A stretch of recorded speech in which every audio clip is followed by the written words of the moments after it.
ನಮ್ಮ political editor Prashant Nathu ಹಾಗೂ Congress ಬೀಟ್ನ reporter Maruthesh ಇಬ್ಬರು ಕೂಡ ನೇರ ಸಂಪರ್ಕದಲ್ಲಿದ್ದಾರೆ. ಪ್ರಶಾಂತ್, ಯಾವ ಲೆಕ್ಕಾಚಾರದಲ್ಲಾದರೂ ಇದೊಂದು ಶಕ್ತಿ ಪ್ರದರ್ಶನ ಅಲ್ಲ ಅಂತ ಹೇಳೋದಕ್ಕಾಗತ್ತಾ?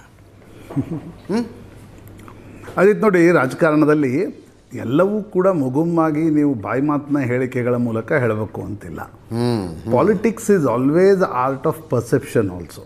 ಎಸ್, ನೀವೇನು ಪರ್ಸೆಪ್ಷನ್, ಈಗ ಬೈಟ್ಗಳ ಮೂಲಕ ಇಲ್ಲ ನಾವು ಶಕ್ತಿ ಪ್ರದರ್ಶನ ಮಾಡ್ತಿದ್ದೀವಿ ಅಂತ ಹೇಳುವ ಕಾಲ ಇದಲ್ಲ. ವಿಜುವಲ್ಸ್ ನಿಮಗೇನು ಯಾರಿಗೆ ಮೆಸೇಜ್ ಕೊಡಬೇಕು, ಎಲ್ಲಿ ಹೋಗಬೇಕು ಆ ಮೆಸೇಜ್ಗಳನ್ನು ಕೊಡ್ತಾ ಇದೆ. 100 ಮಾತುಗಳು ಹೇಳಬಹುದಾದದ್ದನ್ನು ಒಂದು ಫೋಟೋ ಹೇಳತ್ರಿ, ಫೋಟೋ ಹೇಳುತ್ತೆ. ಎಸ್ ನೋಡಿ, ನೀವು ಕಳೆದ 4-5 ದಿನಗಳ ಬೆಳವಣಿಗೆಗಳನ್ನು ಸೂಕ್ಷ್ಮವಾಗಿ ನೀವು ತೆಗೆದುಕೊಂಡ್ರೆ, ಸತೀಶ್ ಜಾರಕಿಹೊಳಿ ರಾಜಣ್ಣ ದಿಲ್ಲಿಗೆ ಹೋಗ್ತಾರೆ. KPCC ಅಧ್ಯಕ್ಷರಾಗಿ ಸತೀಶ್ ಜಾರಕಿಹೊಳಿಯನ್ನು ಮಾಡಬೇಕು ಅಂತಕ್ಕಂಥ ಬೇಡಿಕೆಯನ್ನು ಅಧಿಕೃತವಾಗಿ ಮಲ್ಲಿಕಾರ್ಜುನ್ ಖರ್ಗೆ ಅವ್ರಿಗೆ ಹೇಳ್ತಾರೆ. ಹಿಂದೆ ಕೂಡ ಇದು ನಡೆದಿತ್ತು. ಸತೀಶ್ ಜಾರಕಿಹೊಳಿ ಮಲ್ಲಿಕಾರ್ಜುನ್ ಖರ್ಗೆ ಭೇಟಿ ನಡೆದಾಗ ನಾವೆಲ್ಲ ಆಶ್ಚರ್ಯಚಕಿತರಾಗಿದ್ವಿ. ಹೌದು. ಆದರೆ ಸತೀಶ್ ಜಾರಕಿಹೊಳಿಗೆ ಅನಿಸಿತ್ತು, ಮೀಡಿಯಾಗಳು ಹೆಂಗೂ ಬೆನ್ನು ಹತ್ತಿವೆ, ಹೋಗೋಣ ಸ್ವಲ್ಪ ದಿಲ್ಲಿಯೆಲ್ಲ ಯಾತ್ರೆ ಮಾಡಿ ಬಂದರೆ ಇನ್ನಷ್ಟು ಮೀಡಿಯಾಗಳಿಗೆ ಏನಾದರೂ ನಮ್ಮನ್ನು ತೋರಿಸ್ತವೆ ಅಂತ ಅನಿಸಿರ್ಬೇಕು. ಆ ಕಾರಣದಿಂದ ದಿಲ್ಲಿಗೆ ಹೋಗಿ ಬಂದಿದ್ರು. ಬಟ್ ಈಗ ಸತೀಶ್ ಜಾರಕಿಹೊಳಿ ಮತ್ತು ಸಿದ್ದರಾಮಯ್ಯನವರ ಬಣ ಏನಿದೆ, ಅದು ಆ್ಯಕ್ಚುಲಿ ಪ್ರಯತ್ನ ಮಾಡ್ತಾ ಇರ್ತಕ್ಕಂಥದ್ದು PCC ಅಧ್ಯಕ್ಷರ ಬದಲಾವಣೆಯನ್ನು ನಾವು ಮಾಡಬಹುದಾ ಎಸ್ ಅನ್ನೋದಕ್ಕೆ. ಹೀಗಾಗಿ ಜಾರಕಿಹೊಳಿ ಹೋಗಿ ಅಲ್ಲಿ ಭೇಟಿಯಾದರು. DK ಶಿವಕುಮಾರ್ ಹೋಗಿ ರಾಹುಲ್ ಗಾಂಧಿಯವ್ರನ್ನ ಭೇಟಿಯಾಗಿ ಬಂದರು. ಭೇಟಿಯಾಗಿ ಬಂದ ತಕ್ಷಣ ಬೆಂಗಳೂರಿನಲ್ಲಿ ಸುದ್ದಿ ಹರಿದಾಡ್ತೊಡಗ್ತು. ಇಲ್ಲ, ಮಾರ್ಚ್ 8 ಮಧ್ಯೆ ಏನೋ ಒಂದು ಮೀಟಿಂಗ್ ಆಗುತ್ತಂತೆ, ಅವ್ರು ಕರೀತಾರಂತೆ. DK ಶಿವಕುಮಾರ್ ಒಂದು ಒತ್ತಡ ಹಾಕ್ತಾ ಇದ್ದಾರೆ, ಪಟ್ಟನ್ನು ಬಿಡ್ತಾ ಇಲ್ಲ, ಈ ರೀತಿಯ ಸುದ್ದಿಗಳು ಬಂದವು. ಅದಾದಮೇಲೆ ಏಕಾಏಕಿ ರವಿ ಗಾಣಿಗ ಮತ್ತು ಫ್ರೆಂಡ್ಸ್ 31 ಜನ ಹೊಸ ಶಾಸಕರು ಪತ್ರ ಬರೀತಾರೆ ಹೈಕಮಾಂಡ್ಗೆ. ಹೌದು, ನಮ್ಮನ್ನು ನೀವು ಮಂತ್ರಿಯನ್ನಾಗಿ ಮಾಡಿ ಅಂತಕ್ಕಂಥದ್ದು. ವಿಧಾನ ಪರಿಷತ್ ಶಾಸಕರು ಬರೆದ್ರು ಅಂದ್ಕೊಳ್ಳೋಣ, ಬಟ್ ವಿಧಾನ ಪರಿಷತ್ ಶಾಸಕರನ್ನು ಮಂತ್ರಿ ಮಾಡೋದು ಕಷ್ಟ ಇದೆ. ಒಬ್ಬರನ್ನು ಮಾಡಿದರೆ ಹೆಚ್ಚು ಸಭಾನಾಯಕರಾಗಿ. ಈ ಬಾರಿ ಬೋಸರಾಜು ಇದ್ದಾರೆ. ಫಸ್ಟ್ ಟೈಮ್ ಶಾಸಕರು ಮಂತ್ರಿ ಮಾಡಿ ಅಂತ ಹೇಳ್ತಿದ್ದಾರೆ ಅನ್ನೋದರ ವಾಟ್ ಇಟ್ ಇಂಪ್ಲೈಸ್ ಟು ಕಿ ಮುಖ್ಯಮಂತ್ರಿ ಬದಲಾವಣೆ ನಡೀಬೇಕು. ಸಿದ್ದರಾಮಯ್ಯನವ್ರನ್ನ ಮುಖ್ಯಮಂತ್ರಿ ಸ್ಥಾನದಿಂದ ಕೆಳಗಿಳಿಸಿದರೆ ಆ ಜನ್ರೇಷನನ್ನು ತೆಗೆದು ನಮ್ಮನ್ನು ಮಾಡಿ ಅಂತ ಹೇಳುವ ಪ್ರಯತ್ನ ಮಾಡ್ತಿದ್ದಾರೆ. ನೀವು ಸೂಕ್ಷ್ಮವಾಗಿ ಗಮನಿಸಿ ಇದರಲ್ಲಿ. ರೈಟ್ ಅನ್ಸುತ್ತೆ. ಓಲ್ಡರ್ ಜನ್ರೇಷನ್ನವರು ಸಿದ್ದರಾಮಯ್ಯ ಜೊತೆ ಜಾಸ್ತಿ ಇದ್ದಾರೆ. ಯಂಗರ್ ಜನ್ರೇಷನ್ ಫಸ್ಟ್ ಟರ್ಮ್ ಮೇಲೆ ಸಹಜವಾಗಿ DK ಶಿವಕುಮಾರ್ ಜೊತೆ ಜಾಸ್ತಿ ಇದ್ದಾರೆ. ಯಾಕಂದರೆ ಟಿಕೆಟ್ ಕೊಟ್ಟಿದ್ದು DK ಈಗ ಬಸವರಾಜ್ ಶಿವಗಂಗಾಗೆ ಚನ್ನಗಿರಿಯಲ್ಲಿ ಟಿಕೆಟ್ ಕೊಟ್ಟಿದ್ದೆ ಯಾರು. ಸೊ 31 ಶಾಸಕರು ಪತ್ರ ಬರೆದು ಏನು ಹೇಳಿದರು, ಮಂತ್ರಿಯನ್ನು ನಮ್ಮನ್ನಾಗಿ ಮಾಡಿ ಅಂತಂದರೆ DK ಶಿವಕುಮಾರನ್ನು ಮುಖ್ಯಮಂತ್ರಿಯನ್ನಾಗಿ ಮಾಡಿ ಅಂತ ಹೇಳೋದರ ಲೆಕ್ಕ ಅದು. ಅದಾದಮೇಲೆ ನಿನ್ನೆ ಬಾಲಕೃಷ್ಣ, ನನಗೂ ಅಂದರೆ ಬಾಲಕೃಷ್ಣ ಬರ್ಡೇ ಇಷ್ಟು ವರ್ಷಗಳ ಕಾಲ ಆಚರಣೆ ಆಗಿರ್ಬೋದಲ್ಲ, ನಿನ್ನೆ ಯಾಕೆ ಏಕಾಏಕಿ ಆ ಶಾಸಕರು ಅಷ್ಟು ಸಾಲುಗಟ್ಟಿ ನಿಂತು ಅಲ್ವಾ? ಆ ಫೋಟೋ ಯಾಕೆ ಬರ್ತದೆ? ಇಲ್ಲಾಂದರೆ ಬರ್ಡೇ ಪಾರ್ಟಿನೇ ಆಗಿದ್ದರೆ. ಎಸ್. ಸೊ ಆಮೇಲೆ ಇದು ಪಾಲಿಟಿಕ್ಸ್ನಲ್ಲಿ ಇದು ಯಾವತ್ತೂ ನಡೀತಾ ಇರುತ್ತೆ. ಈಗ ಯಾಕೆ ನಮ್ಮ ಸುದ್ದಿಗೆ ಗ್ರಾಸ ಆಗ್ತಾ ಇದೆ, ಈಗ ಯಾಕೆ ನಮ್ಮ ಫೋಕಸ್ಸಿಗೆ ಬೀಳ್ತಾ ಇದೆ ಅಂತಂದರೆ, ನಾಯಕತ್ವ ಬದಲಾವಣೆ ಆಗತ್ತೋ ಇಲ್ವೋ, ಸಿದ್ದರಾಮಯ್ಯ ಬಣದಲ್ಲಿ ಎಷ್ಟಿದ್ದಾರೆ, DK ಶಿವಕುಮಾರ್ ಬಣದಲ್ಲಿ ಎಷ್ಟಿದ್ದಾರೆ, ಆ ಚರ್ಚೆಯ ಕಾರಣದಿಂದ. ಅಜಿತ್, ನನಗನ್ಸುತ್ತೆ ಈ ಎಲ್ಲ ಬೆಳವಣಿಗೆಗಳನ್ನು ನೋಡಿದಾಗ DK ಶಿವಕುಮಾರ್ಗೆ ರಾಹುಲ್ ಗಾಂಧಿ ಕೂಡ ಯಾವುದೇ ಖಚಿತ ಭರವಸೆ ಕೊಟ್ಟಿಲ್ಲ. ಕೊಟ್ಟಿದ್ರೆ ಇದನ್ನೆಲ್ಲ ಮಾಡುವ ಅವಶ್ಯಕತೆ ಇರಲಿಲ್ಲ. ಅಂದರೆ ನಿಮ್ಮನ್ನು ಮಾಡೇ ಬಿಡ್ತೀವಿ, ನೋ, ಆ ಭರವಸೆ ಕೊಟ್ಟಂತೆ ಕಾಣ್ತಾ ಇಲ್ಲ. DK ಶಿವಕುಮಾರ್ ರಾಹುಲ್ ಗಾಂಧಿಗೆ ಹೋಗಿ ಭೇಟಿಯಾಗಿದ್ದಾರೆ, ನನ್ನನ್ನು ಮಾಡಿ ಅಂತಕ್ಕಂಥದ್ದನ್ನು ಹೇಳಿದ್ದಾರೆ. ನೀವು ಮಾಡಲಿ, ನಾನು ಏನೇನು ಮಾಡಿದ್ದೀನಿ ಹೈಕಮಾಂಡ್ಗೆ ಅಂತಕ್ಕಂಥದ್ದನ್ನು ನೆನಪಿಸಿ ಬಂದಿದ್ದಾರೆ ನಿಜ. ಬಟ್ ಹೈಕಮಾಂಡ್ ಇನ್ನೂ ಯಾವುದೇ ನಿರ್ಧಾರವನ್ನು ತೆಗೆದುಕೊಂಡಂತೆ ಕಾಣ್ತಾ ಇಲ್ಲ. ಕೆಲವು ಮೂಲಗಳಿಗೆ ಹೇಳ್ತಾ ಇರ್ತಕ್ಕಂಥದ್ದೇನು, ಹೈಕಮಾಂಡ್ ಇನ್ನೂ ಅಪ್ಲಿಕೇಶನ್ ಆಫ್ ಮೈಂಡ್ ಮಾಡಲಿಕ್ಕೆ ತಯಾರಿಲ್ಲ, ನಿಮ್ಮಿಬ್ಬರ ಜಗಳ ನೀವು ಬಗೆಹರಿಸ್ಕೊಳ್ಳಿ ಅನ್ನುವ ರೀತಿಯಲ್ಲೂ ಹೇಳಬಹುದು ಅಂತ, ಸಿದ್ದರಾಮಯ್ಯ ಮತ್ತು DK ಶಿವಕುಮಾರ್ ಮತ್ತೆ. ಸೊ ಆಗ ಏನಾಗುತ್ತೆ, ಅದು ಬಗೆಹರಿತಾ ಹಾಗೆ. ಈಗ ಅಪ್ಪ ಇದ್ದಾಗಲೇ ಇಬ್ಬರು ಅಣ್ಣ ತಮ್ಮಂದ್ರೆ ಜಗಳ ನೀವು ಬಗೆಹರಿಸ್ಕೊಳ್ಳಿ ಅಂತ ಬಗೆಹರಿಸ್ಕೊಳ್ಳೋಕ್ಕಾಗಲ್ಲ. ಹೌದು, unless father take some decision. So ನನಗನ್ಸುತ್ತೆ ಅಜಿತ್, ಇದು ಇನ್ನಷ್ಟು ತಿಂಗಳುಗಳ ಕಾಲ ಮುಂದುವರಿತಕ್ಕಂಥ ಒಂದು ಸಮಸ್ಯೆ, ಕ್ರೈಸಿಸ್ ಅಂತ ಇದನ್ನು ಅನ್ಬೋದು. DK ಶಿವಕುಮಾರ್ ಶತಾಯಗತಾಯ ನನ್ನನ್ನು ಮುಖ್ಯಮಂತ್ರಿ ಮಾಡಿ ಅಂತ ಹೇಳ್ತಿದ್ದಾರೆ. ಸಿದ್ದರಾಮಯ್ಯನವರು ದಿಲ್ಲಿಯತ್ತ ಬೊಟ್ಟು ತೋರಿಸ್ತಿದ್ದಾರೆ. ದಿಲ್ಲಿಯವರು ನಾವು ನಿರ್ಧಾರ ತೆಗೆದುಕೊಳ್ಬೇಕಾ ಬೇಡವಾ, ನಾವು ತೆಗೆದುಕೊಂಡ್ರೆ ನಮ್ಮ ಸಮಸ್ಯೆ ಏನಾಗ್ಬೋದು. ಈಗ ರಾಹುಲ್ ಗಾಂಧಿ ಕೂಡ ನನಗನ್ಸುತ್ತೆ he is not ready to bell the cat.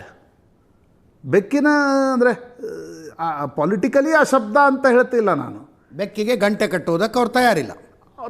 ಅವರು ಕಟ್ಟಿದ್ರೆ ನನ್ನ ಮೇಲೆ ಬಂದುಬಿಟ್ರೆ ಹೆಂಗೆ, ಅಥವಾ ಕಟ್ಟಿದ್ರೆ ಇಡೀ ಪಾರ್ಟಿ ಕೊಲ್ಯಾಪ್ಸ್ ಆದರೆ ಹೆಂಗೆ? ಅಂದರೆ ಯಾರಿಗೂ ಕೂಡ ಈ ನಿರ್ಣಯವನ್ನು ತೆಗೆದುಕೊಳ್ಬೇಕಾ ಬೇಡವಾ ಅಂತಕ್ಕಂಥದ್ರ ಬಗ್ಗೆ end of the day gut feeling ಮೇಲೆ ನಿರ್ಣಯಗಳನ್ನು ತೆಗೆದುಕೊಳ್ಬೇಕಾಗತ್ತೆ. ನಿನ್ನೆ ಈಗ ವರದಿ ತೆಗೆದುಕೊಂಡು ಹೈಕಮಾಂಡ್ ವರದಿಗಳ ಆಧಾರ ಅವ್ರಿಗೆ ಗೊತ್ತಿರಲ್ವ ಏನು ನಡೀತಾ ಇದೆ ಅಂತ, ದಿನ ಜನ ಒಂದು ಭೇಟಿ ಆಗ್ತಿರ್ತಾರಲ್ಲ. ಗಟ್ ಫೀಲಿಂಗ್ ಮೇಲೆ, ಎಕ್ಸಿಕ್ಯೂಷನ್ ಕೆಪಾಸಿಟಿ ಮೇಲೆ ನಿರ್ಣಯಗಳನ್ನು ತೆಗೆದುಕೊಳ್ಬೇಕಾಗತ್ತೆ. ಆ ಕೆಪಾಸಿಟಿ, ಆ ಒಂದೇನಂತಾರೆ ಎಪಟೈಟ್ ಬೇಕಾಗತ್ತೆ ಅದಕ್ಕೆ. ಸ್ವಲ್ಪ ಮಟ್ಟಿಗೆ 2-3 ದಿನಗಳ ಕಾಲ ಹಿಂಗೆ ಹಂಗೆ ಹಂಗೆ ಹಂಗೆ ಆಗತ್ತೆ. ಎಲ್ಲವೂ ಸುಲಭವಾಗಿ ಯಾವುದೂ ನಡೆಯಲ್ಲ ರೀ.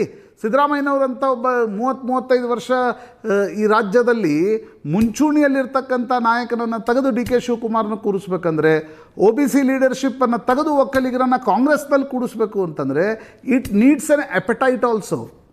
ಆ ಎಪಟೈಟ್ ಹೈಕಮಾಂಡ್ ಬಳಿ ಕಾಣ್ತಾ ಇಲ್ಲ. ಹೀಗಾಗಿ ಇಲ್ಲಿ ಈ ಚಟುವಟಿಕೆಗಳು ನಿಲ್ತಾ ಇಲ್ಲ. ಬಟ್ ನನಗನ್ಸುತ್ತೆ Ajit, end of the day ಸರ್ಕಾರ ಈ ಚಟುವಟಿಕೆಗಳನ್ನು ಕಾಂಗ್ರೆಸ್ ಪಾರ್ಟಿ ನಿಲ್ಲಿಸ್ಲಿಕ್ಕೆ ಸಾಧ್ಯ ಆಗದೆ ಹೋದರೆ that can turn into anti incumbency. ಅಂದರೆ ಡಿಸಿಷನ್ ಒಂದ್ಸಲ ಆಗತ್ತಾ ಬಿಡುತ್ತಾ, ದಟ್ ಈಸ್ ಡಿಫ್ರೆಂಟ್. ಕರೆಕ್ಟ್. ನೋಡಿ, ಡಿಸಿಷನ್ ತೆಗೆದುಕೊಂಡ್ರೆ ಆಂಟಿ ಇನ್ಕಂಬನ್ಸಿ ಅಂತ ನಾನು ಹೇಳ್ತಾ ಇಲ್ಲ.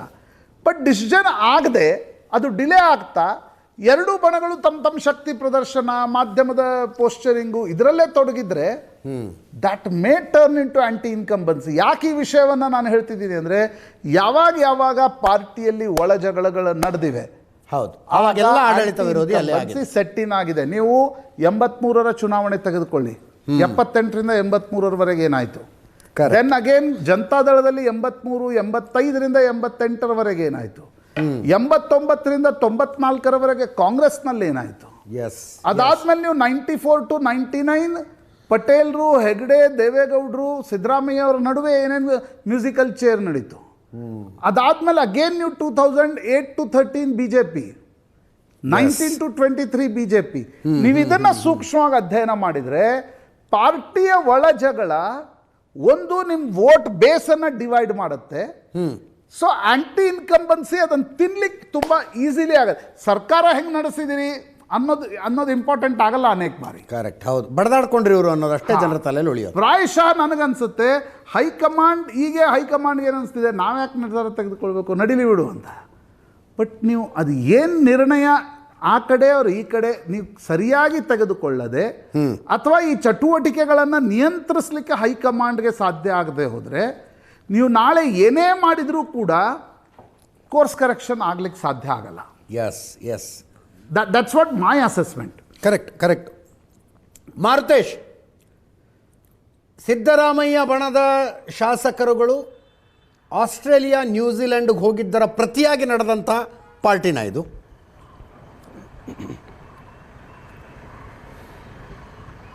ಅಲ್ಲ, ಆ ರೀತಿ ಒಂದು ವಿಶ್ಲೇಷಣೆಯೂ ಮಾಡಲಿಕ್ಕೆ ಅವಕಾಶ ಇದೆ. ಇದರ ಜೊತೆಗೆ ಹಿಂದೆ ಕೂಡ ಈ ವಿಚಾರದ ಬಗ್ಗೆ ಇದೇ ಪಾರ್ಟಿ ರೌಂಡ್ಸ್ನಲ್ಲಿ ಮಾತನಾಡಿದ್ವಿ. ಸಂಕ್ರಾಂತಿಯ ಬಳಿಕ ಈ ರೀತಿಯಾಗಿ ಡಿ ಕೆ ಶಿವಕುಮಾರ್ ಬಣದ ಶಾಸಕರು ಸಭೆ ಸೇರ್ತಾರೆ, ಹೈಕಮಾಂಡ್ ಬಹಿರಂಗವಾಗಿ ಅಂದರೆ ಹೈಕಮಾಂಡ್ ಮಧ್ಯಪ್ರವೇಶ ಮಾಡಿ ಈ ವಿಷಯವನ್ನು ಸಾರ್ಟ್ಔಟ್ ಮಾಡಬೇಕು ಅನ್ನುವಂಥ ಒತ್ತಡವನ್ನು ಹಾಕ್ತಾರೆ ಅನ್ನುವಂಥದ್ದನ್ನು ನಾವು ಹಿಂದೆನೇ ಕೂಡ ಇದೇ ಪಾರ್ಟಿ ರೌಂಡ್ಸ್ನಲ್ಲಿ ಡಿಸ್ಕಷನ್ ಮಾಡಿದ್ವಿ.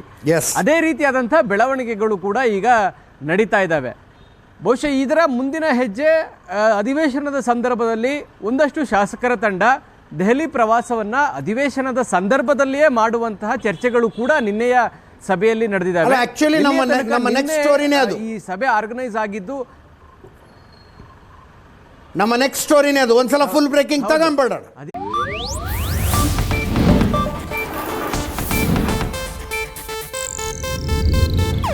ಇದು ಏಷ್ಯಾನೆಟ್ ನ್ಯೂಸ್ ನೆಟ್ವರ್ಕ್ ಪ್ರಸ್ತುತಿ.